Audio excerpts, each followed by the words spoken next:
Google released the latest edition of its biannual transparency report Thursday, and the company took the opportunity to lash out against the U.S. government's sweeping surveillance programs. Between January and June 2013, Google received about 26,000 requests for user information from governments. 10,918 of those requests came from the U.S.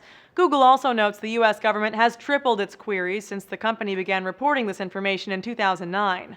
But it's the redacted graph in the lower right that's drawing attention. Google notes it's being legally prevented from revealing how many government requests are issued under the highly controversial Foreign Intelligence Surveillance Act.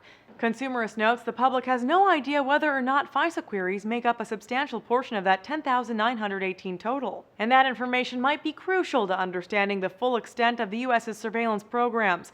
Slate notes the courts authorized by FISA are highly secretive and have often been accused of rubber stamping National Security Agency requests to obtain information. A lawyer for the American Civil Liberties Union commends Google's efforts to provide more transparency and says the government must also take steps to safeguard virtual privacy. Companies have stepped up and finally begun to do their part. Now we have to push the administration and Congress to take the necessary steps to make sure we have the electronic privacy rights we deserve for the internet age. Google and other software companies have been at odds with the government since former NSA contractor Edward Snowden leaked critical details of the agency's surveillance programs in May. The latest transparency report comes one day after Google representatives testified before a Senate hearing that the NSA's spying programs threatened to break up the internet into a patchwork of localized networks run by individual governments. And on a less professional note, the desk reports several Google engineers penned irate anti-NSA posts on their personal blogs after revelations surfaced in October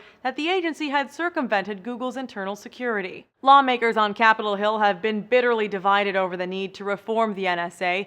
Competing bills are circulating the House and Senate with reforms that would either defang or legitimize the NSA surveillance programs. For Newsy, I'm Candice Avilés.